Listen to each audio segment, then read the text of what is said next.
هذا مع أن كلمات الأصحاب في بعض المقامات يظهر منها خروج هذا الفرض عن الفضول عليكم السلام وعدم وقوفه على الإجازة. هذا مع أن الفرض نفس وہی مطلب جو کہ بیان ہوا کہ اگر اذن پہلے سے موجود ہو مالک کی طرف سے تو یہ معاملہ فضولی شمار نہیں ہوگا. مگر بحث کہاں پر تھی آغا؟ فضولی کو معلوم ہے کہ قلباً مالک راضی ہے، قلباً مالک راضی ہے. مالک کی طرف سے اذن تو صراحتاً موجود نہیں ہے، لیکن مجھ فضولی کو یہ معلوم ہے کہ جناب مالک قلباً راضی ہے. هل هذا الفرض خارج عن الفضولی او لا؟ مشہور نے کہا کہ صرف علم ہونا کافی نہیں ہے معاملے کو فضولی سے خارج کرنے کے لیے. شیخ اعظم انصاری نے فرمایا کہ اگرچہ یہ رائے خلاف مشہور جا رہی ہے لیکن الاقوى فی النفس خروج هذا الفرض من الفضولی، یعنی فضولی سے یہ معاملہ خارج ہے، اجازے کی طرف ہم محتاج نہیں ہے. یہ ایک عام عادی جو معاملہ ہوتا ہے، جس طرح سے وکیل یا معذون کی طرف سے معاملہ جو کہ فضولی نہیں کہلاتا ہے وہی معاملہ ہے، اجازے کی طرف ہم محتاج نہیں ہیں. علیکم السلام ورحمۃ اللہ. خوب، شیخ اعظم انصاری نے علیکم السلام اس مطلب کے اوپر کہ یہ معاملہ فضولی نہیں ہے، ادلہ عمومات قرآنی، روایت بارقی، بلے یہ چیزیں بیان ہو گئی. کہا کہ یہ ادلہ میرے حق میں ہے کہ ان ادلہ کی روشنی میں عموم یا اطلاق کی صورت میں یہ استنباط ہم کر سکتے ہیں کہ یہ معاملہ فضولی نہیں ہے سرے سے. یعنی کیا مطلب؟ اجازے کی طرف ہم محتاج نہیں ہیں. یہ مطلب بیان ہو گیا. اب یہاں سے آج کا جو درس ہے، ہاذا یعنی خود ذا، ہاذا یعنی شنو؟ خود ذا، خود ہاذا نہیں. یہ ہا خود ہی معنی یہ خود ہے، یہ ذا اسم اشارہ ہے، یعنی ہاذا یعنی خذ ذا، اس مطلب کو اخذ کرو، مضبوطی سے لو. یہاں سے آگے شیخ اعظم انصاری کیا بیان کرنا چاہتے ہیں؟ نہ فقط میرے ساتھ عموم قرآنی ہے یا روایت بارقی ہے، بلکہ بعض فقہا کی کلمات سے بھی یہی مطلب ظاہر ہوتا ہے کہ جہاں پر فضولی کو علم ہو کہ قلباً مالک راضی ہے تو یہ معاملہ فضولی شمار نہیں ہوتا ہے، بلکہ ایک عادی معاملہ شمار ہوتا ہے جس میں اجازے کی طرف ہم محتاج نہیں ہوتے. جس طریقے سے معذون اور وکیل اجازے کی طرف محتاج نہیں ہے بعد میں، اس لیے کہ اس کے پاس اذن موجود ہے، اس کے پاس وکالت موجود ہے. اسی طرح یہ فضولی، یہ عاقد، فی الحال فضولی نہ کہے چونکہ یہ فضولی سے ہی خارج ہے، یہ عاقد جس کو علم ہے کہ قلباً جناب مالک راضی ہے تو یہ معاملہ فضولی نہیں ہے، اجازے کی طرف ہم محتاج نہیں ہے. اس بات پر ادلہ قرآنی جو کہ عمومات قرآنی ہے اور روایت بارقی، ساتھ ساتھ ما ان کلمات الاصحاب، یعنی شیخ کا یہ دعویٰ ہے کہ میں تنہا نہیں ہوں، اگرچہ مشہور کی رائے وہی ہے جو پہلے بیان ہو گئی، لیکن کچھ علماء ہیں جن کی کلمات سے یہی رائے جو میری ہے یہ ظاہر ہوتی ہے. وہ کیا ہے؟ ان کلمات الاصحاب فی بعض المقامات یظہر منها من هذه الکلمات. ماذا یظہر؟ فاعل یظہر خروج هذا الفرض، اس فرض کا خارج ہونا ظاہر ہوتا ہے. کس چیز سے خارج ہونا؟ عن الفضولی، فضولی سے خارج ہونا معلوم ہوتا ہے. بلے فضولی سے خارج ہونے کا مطلب کیا؟ عطف تفسیری، وعدم وقوفہ، یہ عطف تفسیری ہے. یعنی خروج عن الفضولی یعنی شنو معنی؟ عدم وقوفہ، وقوف هذا الفرض علی الاجازت، اجازت پر موقوف نہیں ہے. اور جو معاملہ اجازت پر موقوف نہ ہو اس کو فضولی نہیں کہا جاتا. کون سا فرض؟ خروج هذا الفرض. یہ تشخیص دینا ضروری ہے چونکہ شروع سے بحث اسی کے مطابق چل رہی ہے. اس فرض کا خارج ہونا، کون سا فرض؟ دوبارہ تکرار کروں گا، اس لیے شیخ اعظم بھی اپنے مباحث میں بناء علی المشہور، بناء علی المشہور اسی کی طرف اشارہ کرتے جائیں گے آخر فضولی تک. وہ کیا کہا؟ هذا الفرض علم العاقد برضا المالک، مالک کے رضا کے بارے میں عاقد کو علم ہونا، اس وجہ سے معاملہ فضولی سے خارج ہوتا ہے. یعنی کیا مطلب؟ اجازے کی طرف محتاج نہیں ہے. کیونکہ یہ تشخیص دینا ضروری ہے کہ ایک دفعہ مالک کی طرف سے صراحتاً مجھے یہ کہتا ہے کہ ایھا العاقد اذنت لک، تو قطعاً یہ معاملہ فضولی نہیں ہے. اختلاف کہاں پر ہے؟ یہ فرض، نہیں کہا اذنت لک، مجھے، میں عاقد ہوں، میں کسی طریقے سے بطریق آخر مجھے معلوم ہو کہ قلباً مالک راضی ہے، اظہار نہیں کیا ہے، اظہار ہو تو اذن ہے، اظہار نہ ہو تو قلباً رضا ہے، تو اس رضا کے بارے میں علم ہونے سے معاملہ فضولی سے خارج ہوتا ہے یا نہیں؟ مشہور نے کہا کہ خارج نہیں ہوتا ہے بلکہ اجازت کی طرف محتاج ہے۔ شیخ انصاری نے کہا کہ نا وإن كان الأقوى في النفس خروج هذه المعاملة عن الفضول بعبارة أخرى لا يحتاج إلى الإجازة اللائقة۔ خلاص ایک عام معاملہ ہے، جس طریقے سے وکیل معاملہ کرتا ہے، معذون معاملہ کرتا ہے، اسی طرح یہ بھی ایک معاملہ ہے لا نحتاج۔ اس پر ادلہ عمومات اور جو ہے ساتھ ساتھ روایت اور یہ بارقی سے تمسک کیا شیخ نے۔ اور ابھی یہ کلمات اصحاب، مثلا ما هي الكلمات؟ مثل قولهم، قول الاصحاب في الاستدلال على الصحة، في الاستدلال على صحة الفضول، على عقد الفضول، کیا کہا ہے؟ قولهم ان الشرائط كلها حاصلة، اس عقد فضولی میں ساری شرائط ماشاءاللہ سے متوفر ہے، مگر ایک شرط، الا رضا المالک، مگر رضا مالک مفقود ہے۔ فاذا جہاں رضا مالک نہ ہو، پھر بعد میں اجازے کی صورت میں رضا آ جائے تو اس کو فضولی کہا جاتا ہے۔ یہ عبارت ہے۔ اچھا، اب اس عبارت سے کیا کشف کیا مصنف نے، کیسے جو ہے یہ اپنے مدعا کے اوپر استدلال کیا، یہ سمجھنا ضروری ہے۔ بس رضا مالک نہ ہو، جب میں عقد کر رہا تھا، ابھی میں معاملہ کر رہا تھا، اس وقت رضا مالک موجود نہیں تھی، لیکن بعد میں اجازے کی وجہ سے وہ رضا ملحق ہو تو پھر کہا جائے گا کہ یہ فضولی ہے۔ شیخ کہتے ہیں کہ مورد بحث میں ہمارا جو فرض ہے وہ یہ کہ رضا مالک ہے، یعنی مجھ عاقد کو علم ہے کہ مالک قلباً راضی ہے۔ بس فضولی وہ معاملہ ہے کہ جہاں پر ساری شرائط متوفر ہے، الا رضا المالک کا استثناء، مشہور نے کلمات اصحاب سے یہ ظاہر ہوتا ہے، استثناء کیا کہ رضا مالک اثناء معاملہ رضا نہیں تھی مالک کی طرف سے، بعد میں اجازت جب آیا تو تب جو ہے رضا کے بارے میں علم ہوا۔ اب شیخ کہتے ہیں کہ ہمارے فرض میں کیا ہے، رضا المالک موجود ہے، صرف اظہار نہیں کیا ہے مالک نے، اذنت لک کہہ کر اظہار نہیں کیا ہے، باقی عاقد کو معلوم ہے کہ قلباً مالک راضی ہے۔ یہ شرط بھی پہلے سے متوفر ہے، تو جب پہلے سے متوفر ہے تو یہ عقد فضولی نہیں کہلاتا ہے، اس لیے پہلے سے ہی رضا موجود ہے۔ اسی لیے کہتے ہیں کہ یہ استثناء اس بات کی دلیل ہے کہ پہلے سے رضا نہ ہو، بعد میں رضا آ جائے اجازے کی صورت میں، تو یہ فضولی ہے۔ اب اگر پہلے سے رضا موجود جو کہ فرض ہے ہمارا، بس صرف اظہار نہیں کیا ہے مالک نے، لیکن مجھے علم ہے کہ قلباً مالک راضی ہے پہلے سے ہی، تو جب پہلے سے رضا موجود ہے تو پھر فضولی نہیں ہے۔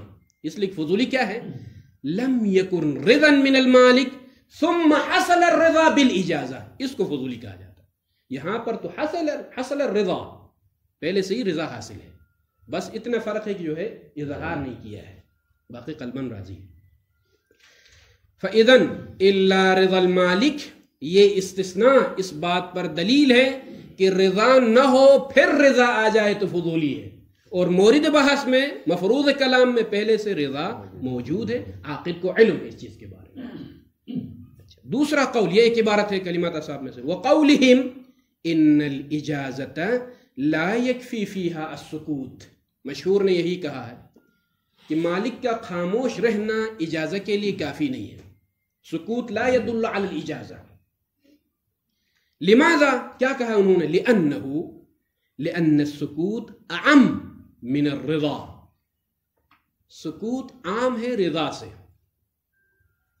سکوت عام ہے رضا سے، یہ جو ان کی دلیل ہے، لأن السکوت اعم من الرضا، مجرد خاموش رہنے سے رضا حاصل نہیں ہوتی ہے، اس لیے کہ سکوت عام ہے، ممکن ہے راضی ہو یا نہ ہو، دونوں چیزوں کو سکوت شامل کرتا ہے۔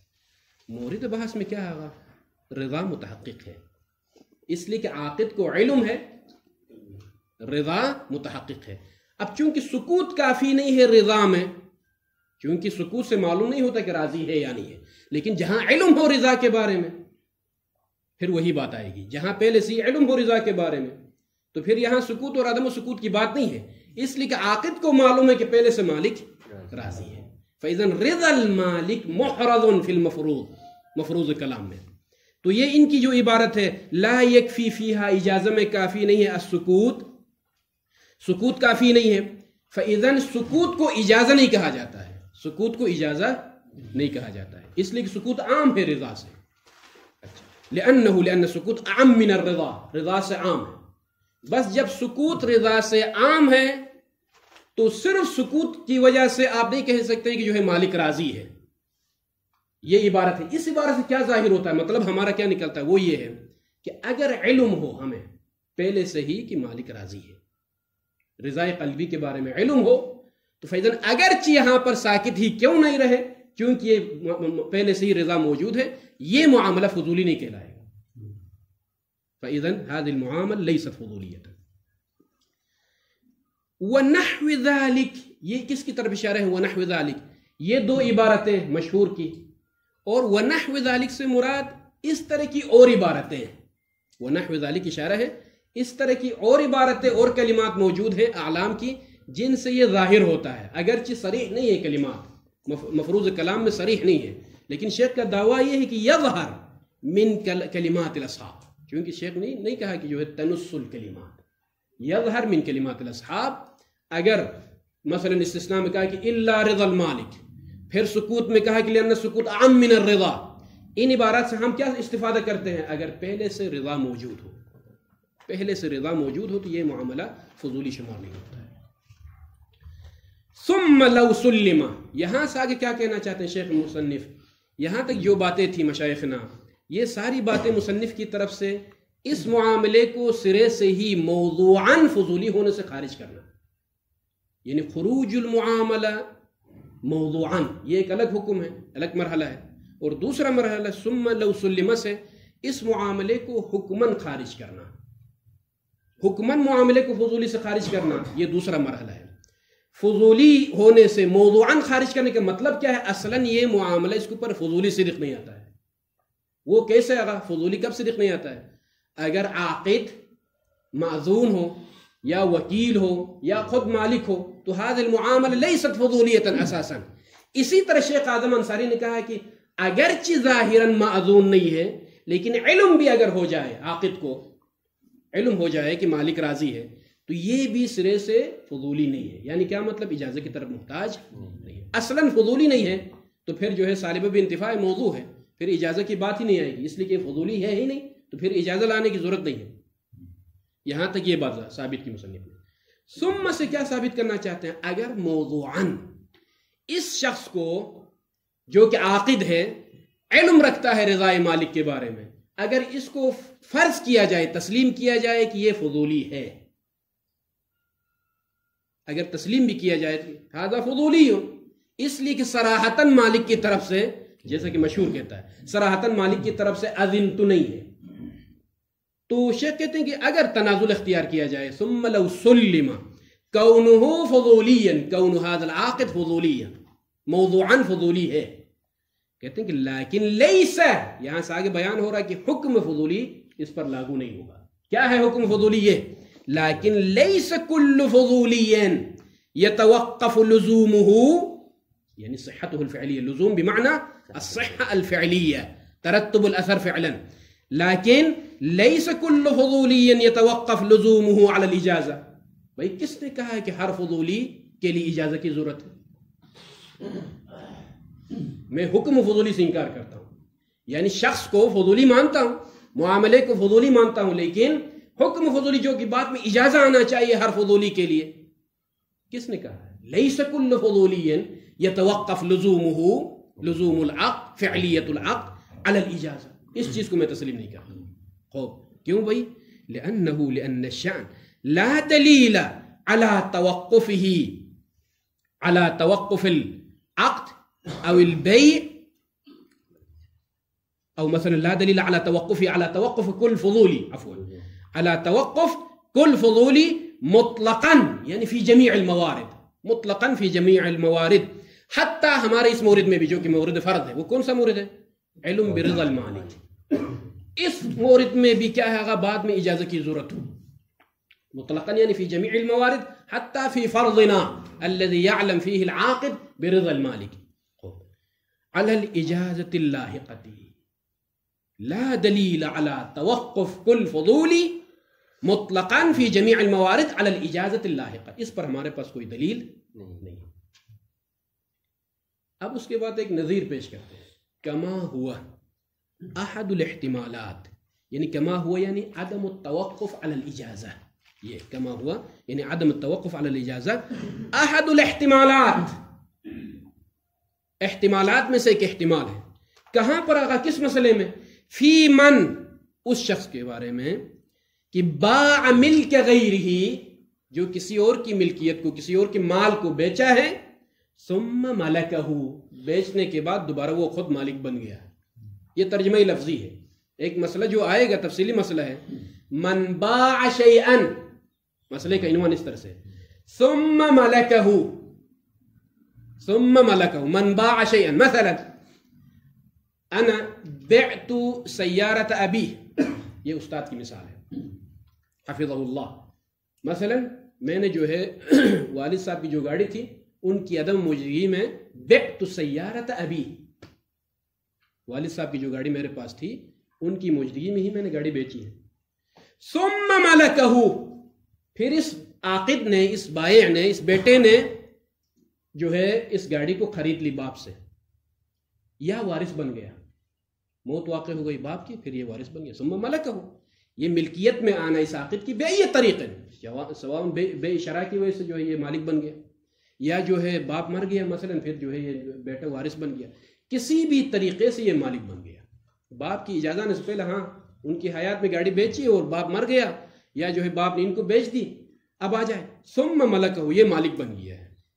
یہاں پر آیا اجازت کی ضرورت ہے یا نہیں ہے؟ جو باپ کی زندگی میں جو معاملہ کیا ہے، اجزت ذالک البیع کہنا ضروری ہے یا نہیں ہے؟ کہتے ہیں کہ احد الاحتمالات، ھذا فضولی، یہ جو معاملہ ہوا ہے باپ کی زندگی میں پوچھے بغیر، اجازت لیے بغیر بیٹے نے جو معاملہ کیا ہے، یہ معاملہ فضولی ہے یا نہیں ہے؟ قطعاً فضولی ہے، لیکن دوبارہ مالک بن گیا ہے، مالک بننے کے بعد اب چونکہ مالک بن گیا ہے تو اجازت کی ضرورت ہے یا نہیں ہے؟ کہ احد الاحتمالات فی ھذا، بحث تفصیلی ہے، احد الاحتمالات لا نحتاج الی الاجازہ، کہتے ہیں کہ هذه معاملۃ، نظیر پیش کرتے ہیں شیخ اعظم انصاری، کس نے کہا ہے کہ کل فضولی یتوقف صحته الفعلیہ علی الاجازہ اللاحقہ، کس نے کہا ہے؟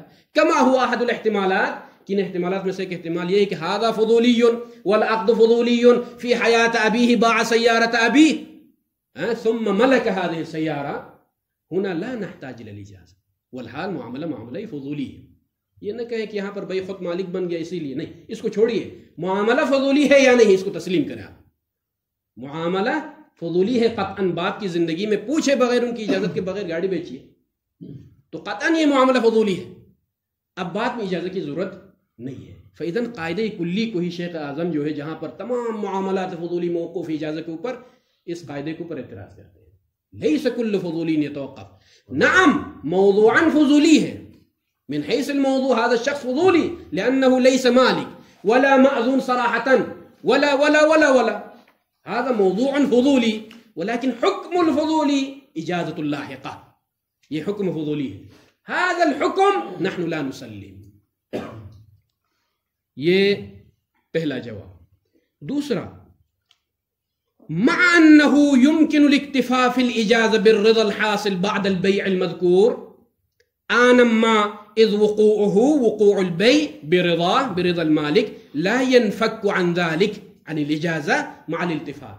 هذا جواب، پہلے اس کی توضیح کرتے ہیں، پھر جو ہے تمام محشین ان کے اوپر اعتراض کیا ہے، اس لیے کہ یہ جواب کوئی قابل قبول جواب نہیں ہے شیخ اعظم کی طرف سے۔ کیا کہنا چاہتے ہیں شیخ اعظم؟ بھائی اجازت میں ضروری تھوڑی ہے کہ بعد میں اجزت صراحتاً کوئی لفظ آ جائے، اجزت ایھا الفضولی کہنا، بلکہ وہ رضا، خلاصہ اس جواب ثانی کا خلاصہ یہ ہے کہ جب فضولی معاملہ کر رہا تھا تو اس وقت قطعاً جو ہے رضا مالک کو آپ فرض کریں، یعنی چونکہ علم بالرضا ہے رضا المالک کے بارے میں، تو یہی رضا ہی اس جواب ثانی کا خلاصہ توسع فی معنی الاجازہ، اجازت میں ضروری نہیں ہے کہ بعد میں کوئی اجزت کا لفظ آ جائے، بلکہ جو رضا مفروض ہے، مفروضاً رضا مالک مفروض ہے، یہ رضا معاملے کے بعد آنما، تھوڑی دیر کے لیے بھی اگر یہ رضا باقی ہے تو اسی رضا کو ہم اجازت کہیں گے، بعد میں اجزت کہنے کی ضرورت نہیں ہے، کیونکہ مفروض پہلے آپ کو فرض کرنا پڑے گا کہ مالک کی رضا ہے معاملہ کرتے وقت. اب یہ رضا آنما معاملے کے بعد بھی تھوڑی دیر کے لیے، ایک لحظے کے لیے بھی اگر یہ رضا باقی ہو تو هذا الرضا نحن نسمی اجازہ. بعد میں جو اجازہ اصطلاحی ہے اس کے آنے کی ضرورت نہیں، بس یہی اجازہ ہے. فاذن خود رضا کو ہی مصنف نے اجازت سے تعبیر کیا، وہ رضا ولو آنما باقی کیوں نہ ہو. کہتے ہیں کہ یہاں پر کئی اشکالات مصنف پر ہو سکتے ہیں کہ پہلے رضا مالک کو فرض کرنا، پھر اس کے بعد اسی رضا کو اجازت کہنا، هذا بعید بل عن الاصطلاح. یہ الگ اعتراض ہے مصنف کے اوپر، لیکن سمجھے جو مصنف نے کہا وہ کیا ہے. ثم ما انه النشان يمكن الاکتفاء، اکتفا کرنا ممکن ہے. فی الاجازت، اجازہ میں اکتفا کرنا ممکن ہے. کس چیز کے اوپر اکتفا کرنا؟ بالرضا، رضا کے ذریعے سے اکتفا کرنا. یعنی ہم رضا کو ہی اجازت کہیں. اکتفا کا مطلب یہ ہے. کون سی رضا بھائی؟ الحاصل بعد البیع المذکور آنما، وہ رضا جو حاصل ہے، موجود ہے بیع مذکور کے بعد ولو ایک لحظے کے لیے. کون سا بیع مذکور؟ یہی فضولی کے عاقد کی طرف سے جو بیع ہے. اذ وقوعہ، وہ کیسے بیع جو ہے رضا جو بعد میں آنما موجود ہے؟ کہتے ہیں کہ اذ وقوع البیع برضا المالک لا ينفک، یہ رضا منفک نہیں ہوتی، جدا نہیں ہوتی ہے عن ذلك، اسی اجازت سے. بعد مع الالتفات یعنی مع الالتفات الى البیع، اگر مالک ملتفت ہو کہ عاقد کیا کر رہا ہے. مالک کی کتاب میرے پاس ہے اور میں بیچ رہا ہوں، اور مفروض یہ ہے کہ قلباً مالک راضی ہے اور مالک متوجہ بھی ہے، تو کہتے ہیں کہ یہ جو رضا موجود ہے ولو آنما بعد البیع المذکور، هذا الرضا نکتفی علی انه هو الاجازہ، یہی اجازہ ہے. اس کو کہتے ہیں کہ توسعۃ فی معنی الاجازہ، اجازہ اصطلاحی کے معنی میں توسعہ دینا، رضا کو اجازہ کہنا. اس لیے فرق ہے رضا اجازہ اذن، میں بیان کر چکا ہوں، ٹھیک ہے کہ نہیں. رضا موجود نہ ہو، بعد میں رضا آ جائے تو اجازہ کی صورت میں یہ ہے رضا، اس کو کہا جاتا ہے اجازہ. بلے قلباً موجود ہو تو یہ رضا ہے. اظہار ہو معاملے سے پہلے تو اذن ہے، اور اگر اظہار ہو رضا کا معاملے کے بعد تو اس کو اجازہ کہا جاتا ہے. اما پہلے سے رضا موجود ہو قلباً، پھر آنما بے کے بعد، پھر مالک کی التفات، ان تمام چیزوں کو فرض کرنا یہ ذرا مشکل مسئلہ ہے اور اصطلاحات کے خلاف ہے. اسی لیے اکثر محشین نے کہا کہ لم یظہر ماذا یرید ان یقول شیخ الاعظم فی هذا المقام، لیکن جو ہم نے اجمالاً باہر کے اس کی وضاحت کی. ثم آخری مطلب انه لو اشکل فی عقود غیر المالک فلا ينبغي الاشکال فی عقد العبد نکاحا او بیعا مع العلم برضا السید. اس مسئلے میں کیا بیان کرنا چاہتے ہیں؟ یہ کأنه ایک تیسرا جواب ہے. بھائی اگر آپ لوگ اعتراض بھی کریں کہ جو ہے غیر المالک یعنی فضولی کے تمام معاملات پر اگر آپ اعتراض بھی کریں، مگر یہ جو عبد فضولی ہے نا، عبد فضولی جو نکاح کر رہا ہے مولا کی اذن کے بغیر، وہاں پر تم اعتراض نہیں کر سکتے. یعنی بعد میں اجازت کی ضرورت نہیں ہے، اگرچہ فضولی ہے عبد، لیکن اس کے باوجود بعد میں اجازت کی ضرورت نہیں ہے اور اس پر اعتراض نہیں کر سکتے. مصنف کا دعویٰ یہ ہے کہ لو اشکل فی عقود غیر المالک، غیر المالک یعنی کیا مطلب؟ فضولی. فضولی کے عقود پر اگر اشکال بھی کیا جائے، بھلے فلا ينبغي الاشکال، لیکن ممکن نہیں ہے اشکال کرنا، مناسب نہیں ہے فی عقد العبد، عبد کے عقد میں جو کہ عبد فضولی، نکاحا او بیعا، فرق نہیں پڑتا ہے کہ وہ نکاح ہو یا عبد ہو. وہ کیسے؟ مع العلم برضا السید، عبد کو معلوم ہے کہ سید سردار آقا راضی ہے قلباً، وہی مفروض مسئلہ یہ ہے. خوب ولو لم یأذن له، یعنی شنو لم یأذن للعبد؟ صراحتاً نہیں کہا ہے کہ مولانا اذنت لک ایھا العبد، نہیں کہا ہے. مفروض کلام یہی ہے. کیوں بھائی؟ کیوں یہ معاملہ صحیح ہوگا وہ حالانکہ اذن موجود نہیں ہے؟ لعدم تحقق المعصیہ، اس لیے کہ عبد کی طرف سے معصیت متحقق نہیں ہوئی ہے. التی، وہ معصیت کی ہی مناط المنع فی الاخبار، اگر عبد کو روکا ہے معاملات سے بدون اذن مولا، وہ کیا ہوگا؟ معصیت مولا. اور معصیت مولا مورد کلام میں متحقق نہیں ہوتی، اس لیے کہ عبد کو معلوم ہے کہ مولا قلباً راضی ہے میرے معاملات سے، تو یہاں معصیت متحقق نہیں ہوتی، معصیت مولا سید. خوب ایک یہ چیز. دوسرا، اگر آپ لوگ اعتراض کریں بھئی عبد مستقل نہیں ہے معاملات میں کہ خود سے تصرفات کرے، تو آپ لوگوں کا یہ معاملے کو صحیح قرار دینا عبد کے فضولی کو، عبد فضولی کے معاملے کو صحیح قرار دینا، آیا منافات نہیں رکھتا ہے ان معاملات کے ساتھ جہاں پر مستقل نہیں ہے عبد؟ عدم استقلال عبد پر ہمارے پاس روایات موجود ہے کہ خود سے مستقلاً تصرف نہیں کر سکتا. شیخ کہتے ہیں کہ وعدمی، یہ عطف ہے سابقہ اس کے اوپر، لعدم تحقق المعصیہ، ایک یہ علت. دوسرا ولعدم منافاته، یعنی ولعدم منافات عدم الاذن، منافاته ضمیر عدم الاذن، عدم اذن کی منافات نہ ہونے کی وجہ سے لعدم استقلال العبد فی التصرف، استقلال فی التصرف کے نہ ہونے کے ساتھ منافات نہیں ہے عدم اذن. یہ ترجمہ پہلے سمجھا گا، مطلب تھوڑا سا دقیق ہے کہ وعدم منافاته، یہ عدم اذن، مولا کی طرف سے صراحتاً اذن نہ ہونا، منافات نہیں رکھتا کس کے ساتھ؟ لعدم استقلال العبد فی التصرف، تصرف میں عبد مستقل نہیں ہے جو آپ لوگوں نے کہا ہے، اس کے ساتھ عدم اذن منافات نہیں رکھتا. یہاں پر مورد کلام میں کیسے منافات نہیں رکھتا ہے؟ اس لیے کہ علم، عبد کو علم ہونا رضا مالک کے بارے میں، العلم برضا المالک یخرج العبد عن عدم استقلالیت تصرف. یہ نکتہ مہم ہے. علم برضا مالک ہونا، یہ علم برضا المالک یخرج العبد، عبد کو نکالتا ہے. کس چیز سے نکالتا ہے؟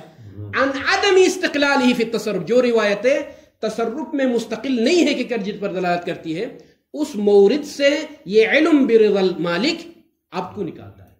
مطلب یہ ہے بھئی جو روایتیں دلالت کرتی ہیں کہ العبد لیس مستقلا فی تصرفہ، ایک طرف سے یہ روایتیں موجود ہیں، یہ ادلہ موجود ہیں.